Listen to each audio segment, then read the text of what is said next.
G'day everyone, it's SDS SuperCoach providing SuperCoach content for you. I'm here to present the round 9 review.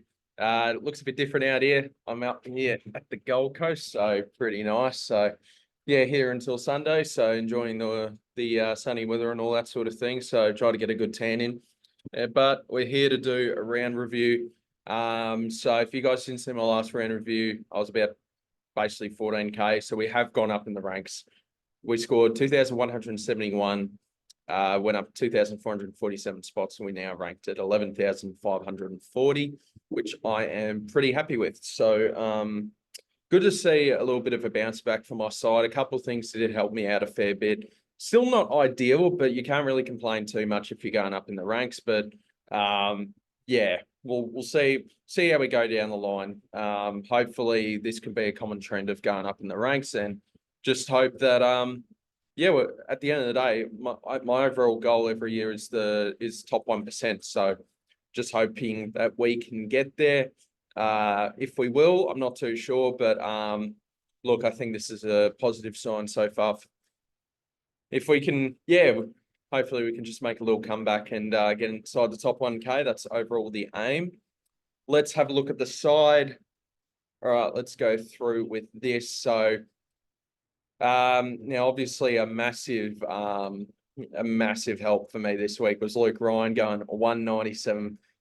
Definitely the highest score of the season, and there's a good shot that might be the highest score of the year. I mean, you never know, but that was just unreal. And that helped me a fair bit. If anyone saw my Twitter, you would have seen my tweet of if Luke Ryan went, I tweeted at halftime. I think it was on 105. If Luke Ryan goes 200, I'm bleaching my hair like him. We got bloody close, so I'm going for a haircut in a couple of days, and yeah, I would have gone through with it if it happened, but it didn't. So yeah, very happy. I don't have to bleach my hair, but still very happy with the 197 from Luke Ryan. Nick Dacos, outstanding, kicked the game-winning goal against the Blues, so that definitely helped his scaling, and starting to bounce back into some not very nice form. So that's what we needed. He's going to be one of the top scoring defenders this year. Harry Sheasel, we saw a little bit of a change in the into the midfield, which I'm not as in an AFL perspective. I think it's the right move. I think he's a guy that can be a little bit more damaging for North Melbourne's chances when he's moved up the ground. But obviously, SuperCoach wise, it isn't as good. So a little bit disappointing for him to score a 73, and I chucked him in as my vice captain. I was actually at the rugby league Gold Coast Titans versus Melbourne Storm on Saturday. So if I knew that I saw Sheasel starting in the midfield, I might have switched that VC to Gawn and maybe had a crack at Bont, but it is what it is. I wasn't at the game. I didn't see a second of St Kilda North Melbourne, so. And look, I'm not exactly shattered missing that game, but yeah, Sheasel 73, so he was my vice captain. Hayden Young went 130, so this was really good reward. Just imagine if he didn't have that hamstring awareness sort of game a couple of weeks ago. I reckon he could have been doing a lot better because of the low time on ground that he's currently dealing with. So I think he did so he scored 130, and I think he had like 72% time on ground. So very happy with that. By the way, guys, I didn't actually watch that much AFL over the weekend, so I'm not gonna harp on about these players here. I'm just gonna react to their score. So yeah, Hayden Young 130. I'm very happy with. I'd prefer this to be Nick Martin, but you can't really complain whatsoever with the 130. So if you guys don't remember, I traded him back into my side a couple of weeks ago, and obviously the week I got him in, he had a little hamstring issue, but as long as he can just deliver us 100 plus average, then I think it's totally fine for him to be at D6. Sam Closey, 43, apparently gave away a couple of clangers pretty early, and then just really had to fight back from that score. I think it was on like 14 at halftime. So to get a 43 is actually not too bad. He's got North Melbourne this week, so I'm not going to be too trigger happy with him at the minute. Blake Howes, 48. As you can see, I looped Matty Roberts, and that was pretty frustrating because I didn't really want to take it. You don't really want to take a 50 from Howes, so from Roberts. So I just thought, well, I mean, he scored a 50 and surely Howes can outdo that. Never mind, I lost 2 points on that decision. So bloody pain in the ass. But I mean, if you gave me that opportunity again, I would have done it. So I don't think it's that big of a deal losing out on 2 points at the end of the day. Marty Hall just can't get back into the side, so he's just dead. Matty Roberts, 50, probably his time to go, very likely. You could make the argument to keep him, which, I mean, could still happen at the end of the day, but at the same time, he's done his job, unless I wanted to keep him as a D7 M9, but he was a rookie at the time. I think just cash him in. Thank you for your services, Matty Roberts. I think it's time to go. Bonapelli, 142. Luckily, my boys got a dub, so I was very happy with that. But Bonapelli definitely didn't struggle at all. He was magnificent for the Dogs. So yeah, he was super. He was really good. As I said, if I had my time again, I would have chucked a VC on Gorn and then went into Bond, but whatever. If I was watching the game, Zach Butters, 124, really good. Watched from the second quarter onwards, he was just everywhere. So very happy with Zach Butters there at M2 there.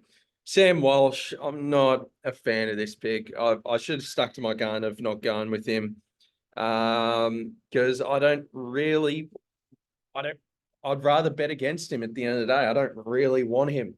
And I think Carlton over the next month have some pretty difficult midfield matchups. So kind of sucks a bit. Any minor news when it comes to a back injury, I'm trading. But look, he's still playing. I think it's still pretty low time on ground for him, but it still hasn't been dreadful, but just a little bit disappointing. But I'm not really surprised. I should have backed my instinct and not go with Walsh, but whatever. Jordan Dawson was on 25 at halftime, bounced back to a 94, which was really good. I'm not a fan of there's too much forward time for my liking. I didn't go through my trades. Where's my trades? I didn't go through them. So I made 2 trades, brought in Dawson and Rogers, got rid of Cadman and Marshall. I'll tell you what, Cadman, it was looking like the wrong decision getting rid of Cadman at halftime, but as soon as the rain hit, yeah, he just did nothing. And Rowan Marshall, I was just going to lose too much money, and a bloke that's like, there's a chance he's playing injured. I just didn't want to go through with that. So, and the cash drop. I mean, him and Dawson were basically at the same price. Dawson went up 30K, Marshall went down probably a fair bit. How much did Rowan Marshall actually go down? 41K. What's his break even now? Oh, 117. Okay. I mean, yeah, he could hit that against Lloyd Meek, but still, I'm happy with Jordan Sweet at R2. But yeah, Dawson, I think the plan might be with him could be that I just hold him through it, because Adelaide do have a good run of fixtures coming up pretty soon. So I'm keen to hold on to him for that, but there's just too much forward time for my liking, and it's a bit scary to think of. But my plan is probably at his buy to maybe flip him to a Matt Rao, something like that. That might be my sort of play there. Tom Green, pretty disappointing, only scored a 5. Now, that's purely because he got subbed out and got injured, but he is a test to play against Essendon, so we'll keep a hold of him. Worst case scenario would have been that he's out for 2+ weeks. So if he misses, then that's all right. We can adjust, that sort of thing. LDU, this is just, I mean, I gave him his flowers the past couple of weeks, back down to a 90 this week. This has just been one of my worst decisions starting this bloke. Yeah, I'll go through my trade plans a bit later, but there's something I could look to do involving LDU. But yeah, I mean, he has been dreadful. I mean, obviously pretty bad for what we started him at, but yeah, just playing for North Melbourne, midfielder, it's just always going to be a tough battle from there. So not much fun having LDU. Will Graham, 59, didn't see much of Brisbane and Gold Coast, but 59, yeah, which is fine. He's got North Melbourne coming up, so that's all good. I looped about, I think it was like 5 minutes before the Saints North game started. I was on my way to the NRL. Oh, no, sorry, I was at the NRL. And I was sort of thinking, Wait, maybe I should just chuck the emergency on Darcy Wilson just in case. I was pretty keen to field Massimo, but this turned out to be a very good last decision move. I just went, you know what? Let's chuck McAuliffe on the field. I know he was named as emergency. He was playing in the VFL, so I was thinking, well, it's extremely unlikely he's going to be a laid in. I just thought, you know what? Let's just chuck him on field, see how Darcy Wilson goes, and if he fails, I'll put Massimo on field. This was totally the right call. So one of my good moves this week was to just loophole Darcy Wilson just in case. And yeah, I've chucked Massimo on the bench. So I'm very happy with Darcy Wilson. Didn't see any of this game, but a 126. I think he kicks like 3 goals, something like that. So very happy with that. Massimo, this was a total waste of time of keeping a hold of him. So he's going to go this week, 94 break even. See you later. I love you, Mass. You're a hawker, but yeah, your time's up. Jake Rogers, once again, didn't see much of this Brisbane Gold Coast game. So I think he might be a little bit of a flat track bully, Jake Rogers. I mean, it's his first year at AFL level, so just got to take it easy on the kid. But maybe one I could have faded. Probably would have preferred Riley Garcia, but I was too scared about Riley Beveridge. And then I just saw these kids like Will Graham, Sam Closey, like how good rookies are for Gold Coast. And I thought, well, Rogers just could be another. But 21, he could bounce back. It will look a bit grim if he doesn't score well against North Melbourne, but just hopefully he can just make us a bit of money here. I really need him to have a good week this week. Max Corner, chuck the C on him due to Sheasel failing. As I said, if I had my time again, if I was watching North Melbourne versus St Kilda, I probably would have taken the VC off Sheasel and chucked it on Gorn, and then probably wouldn't have taken that and would have capped it Bont. But it is what it is. 111. This was looking dire. I was 28 at halftime. I was fuming. I was very furious because I was thinking, I usually nail my captain scores, and I was just sort of hoping for an 80 plus at the time, but he delivered a massive second half, kicked a wonderful goal, and good win for the D's. And thank you, Max Gorn, for being an absolute legend, for not stinking up my captain score. Jordan Sweet, 74.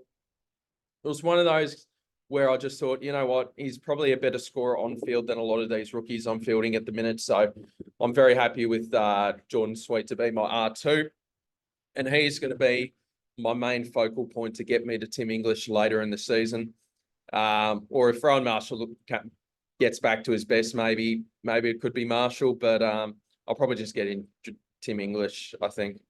Then for the forward line, Isaac Heaney, 109. Once again, I didn't see much of this, but yeah, that's perfectly fine. He's easily F1. But there's a chance that Flanders could come in. 128, yet to drop below the ton this season, and he's been an outstanding starting pick for a lot of us, including me. So I'm very happy with Sam Flanders there. Jackson, I'm better off just keeping him for the whole year. He's been pretty average over the past 5 weeks, I believe. Yeah, about an 84, 85 average. I'd like to see him just pick it up a little bit. I know Sean Darcy got injured with a minor calf strain, I think. So whether Sean Darcy is rested this week or don't, but I'm not too sure. I'm just going to keep Jackson there for that ruck forward loophole. So not too fussed with that. So 86. I mean, it is what it is. You just lock it in and just hope that yeah, he can just continue bagging some goals there, or he gets moved a little bit more into that midfield. Harley Reid, 59, bit back down to earth for him. We'll see how he goes next week against the Pies, which I think is an easier matchup for him compared to Essendon, especially with no Mitchell, no DeGoey. We'll see how Harley Reid goes. If he goes poorly again, this might be a player that we just give the arse. And thank you for everything, Harley Reid, but you're probably not a keeper. So we'll just monitor that. Tom Powell, decided to keep on Tom Powell. I was a bit 50-50 on trading him, but I just thought, I think North Melbourne will put him back in the midfield. It wasn't as much in the midfield as I would have liked. 50% is still better than nothing, but yeah, maybe a bloke we could move on. What's his break even? 104. That's interesting. So maybe something to keep in mind there. But I might just hope that he turns it around. But yeah, just some pretty average scores very recently from Tom Powell. Just playing like a mid-pricer that he is. So Sam Darcy, I thought he'd be going a bit better against the Hawks, but at the same time, I didn't think the Hawks would actually win. So 49. So he was contained pretty well.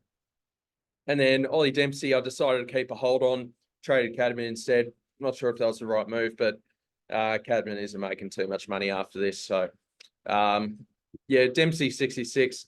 Probably just keep holding him. I'm just really sort of banking on one of my favorite rookies this year to get a little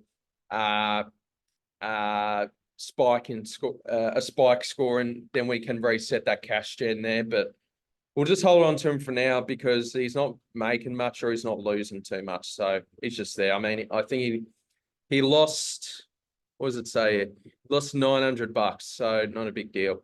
Then Hugo Garcia, if he can just stay in the side for a couple more weeks, that'd be great. But not too sure about his job security. I reckon he's a high sub risk as well.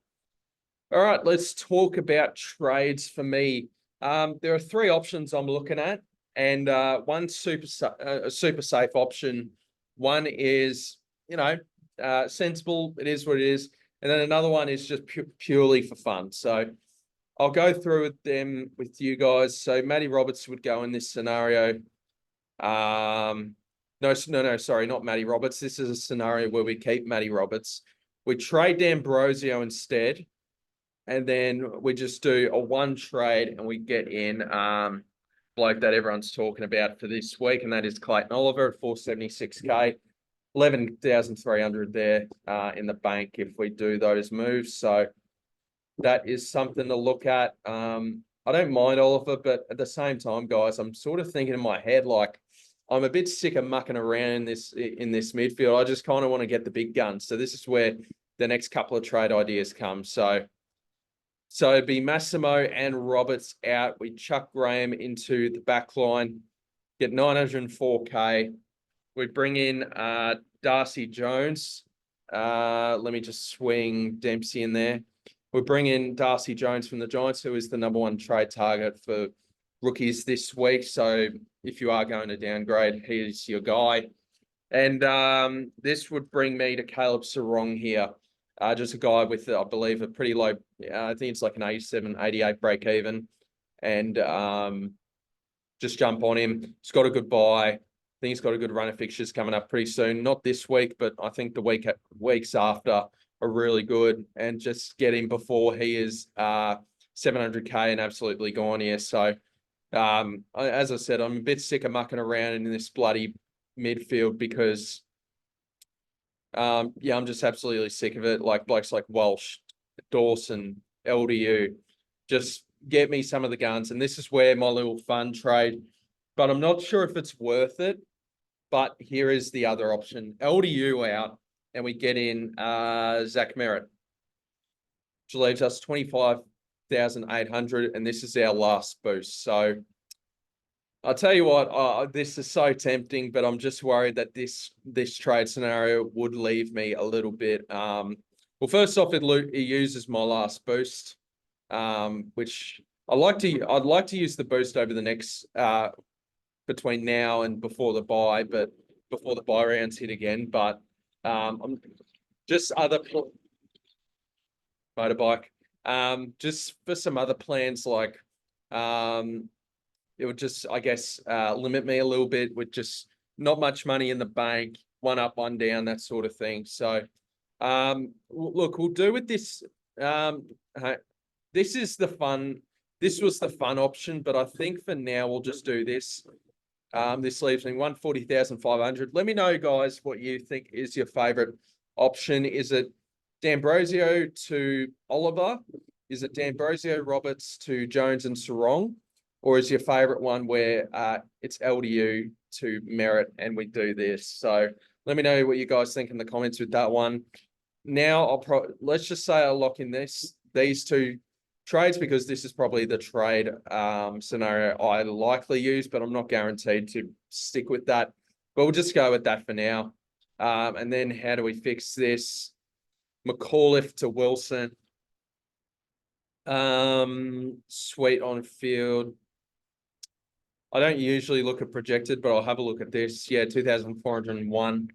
I like the look of the side. Now, if I went through with this, what is my plan to finish my side? So if we went through with this, I think my eventual plan would be Petrarca next week, or if he doesn't look as good and Oliver looks good, I might go Oliver the following week. For these two defender slots, I want this to be Houston and Stewart. For this ruck spot, I want to be Tim English. These three I'm fine with. Probably end up keeping one of these, but I could be wrong there. I actually really haven't thought too much about other forward options besides two key forwards I'm looking at. So it might be a Harry Mackay or a Charlie Curnow, and then maybe a Jeremy Cameron, because my whole plan would be that I would loop.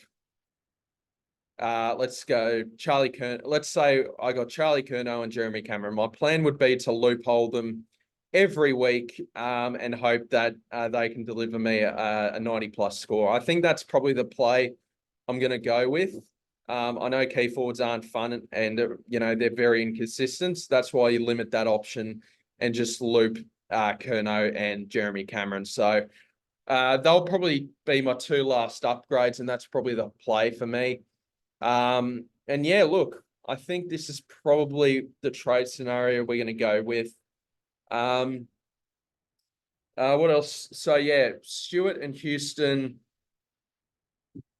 If we went through with that third option, LDU would actually be Merritt, and then my final play would be Clary or Petrarca right here at this M8 spot.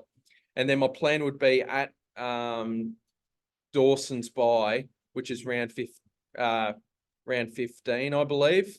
I'll swap Dawson to Rowell, because I think Dawson will actually make a bit of money and score pretty well over the next 5-6 weeks, to where I can go Dawson to Rowell, and it'd be a pretty side swap sort of move.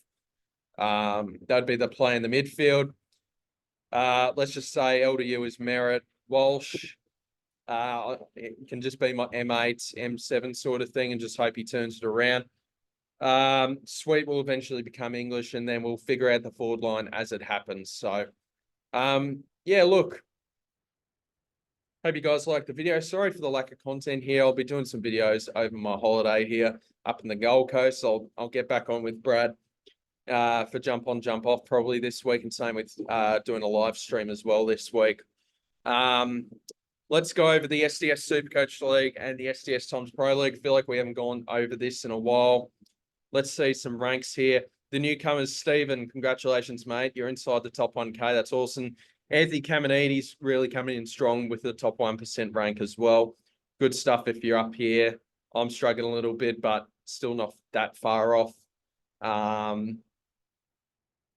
Let's have a look at the ladder. I'm down in 13th.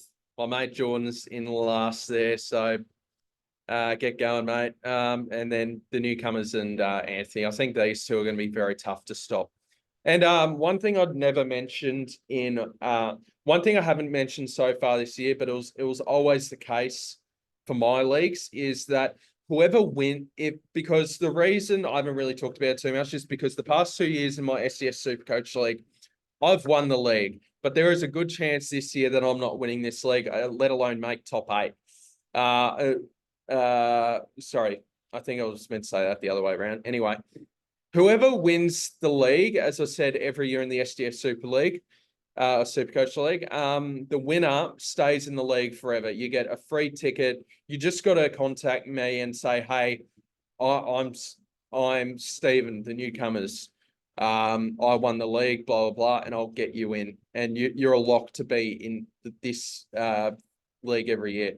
And shout out to everyone as well. We are 66 league ranking. So that is awesome stuff, guys. Really appreciate it.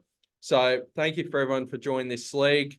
And yep. And then the SDS Toms Pro Leagues is with me and Brad. We're struggling a little bit in this one because I've added a couple of mates that are struggling a little bit with SuperCoach, or one of them's given it up. Yeah, so this is it. So let's have a look at some rankings. Shout out to Finny Quest, Tom. Shout out to you, 1,957. So really good rank there.